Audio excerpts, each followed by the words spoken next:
সমস্যাটা তো বিইআরসি শুনানি করে না, সেটা তো একটা নাটক। সুনির্দিষ্ট প্রমাণ রয়েছে বিইআরসি কে যদি আপনারা বিশ্লেষণ করেন, বিইআরসির ওখানে জেল জরিমানা হওয়ার মতো প্রমাণ অলরেডি আছে। দয়া করে ওই জায়গাটায় হাত দেন। যে কোনো সমস্যা হলেই বিইআরসির প্রস্তাব হচ্ছে দাম বাড়িয়ে সমাধান করেন।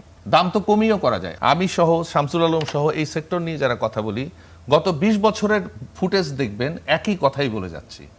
সমস্যাটা তো বিইআরসি তারা যদি নিজেরাই নিজেদের আইন ভায়োলেট করে, কারণ গণশুনানি ছাড়া এক্সিকিউটিভ অর্ডারে বহু ধরনের দাম বাড়ানো কমানোর কাজ তারা করেছে। তো এখন যারা সরকারে আছেন তাদের কাজ হচ্ছে বিইআরসি কে আসলে পুনর্গঠন করা, এবং তা করতে যদি ব্যর্থ হয় তাহলে এই বিইআরসির মতো প্রতিষ্ঠানগুলোই এই সরকারের জন্য সবচেয়ে বড় থ্রেট হবে।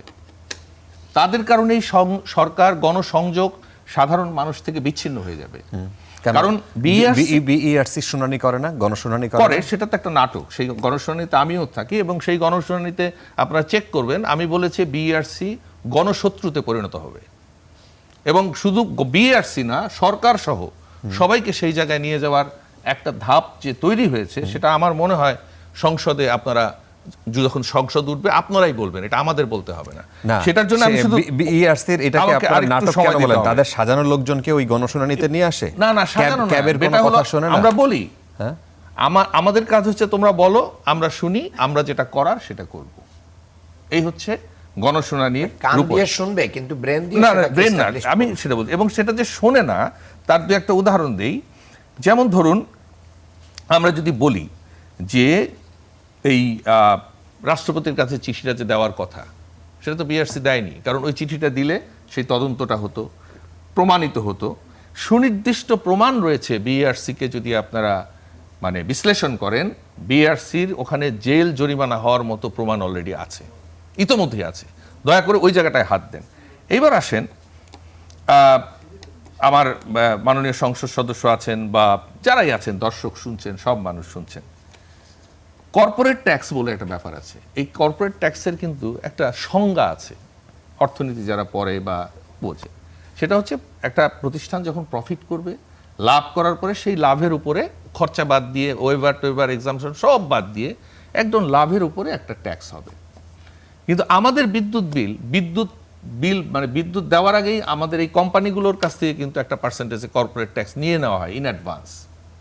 তা আমি তো জানি না। তার মানে সরকারকে বিইআরসি এই পরিচ্ছন্নতার জায়গায় আনতে না পারার কারণে আমাদের সরকারকে আমরা মুনাফাখোর খেতাবে নিয়ে যাচ্ছি। এখন একটা দেশের সরকার যদি মুনাফাখোর হয়, সেই দেশের সরকার তো জনগণ বিচ্ছিন্ন হতে বাধ্য, সেটা যে দলই ক্ষমতায় আসুক, যে রাজনৈতিক দলই ক্ষমতায় আসুক। এই যে প্রক্রিয়াগত যে কিছু ভুল আছে, অর্থাৎ আপনারা অর্থনীতির সংজ্ঞাও মানবেন না। কেন মানবে না? তার কারণ হচ্ছে, কারণ কর্পোরেট ট্যাক্স হয় যে জায়গা থেকে, তার আগে আপনি অগ্রিম কর্পোরেট ট্যাক্স নিয়ে নিচ্ছেন কোম্পানিগুলোর কাছ থেকে। তা আপনি জানেন কিভাবে যে লাভ হবে না ক্ষতি হবে? আপনি তো জানেনই না।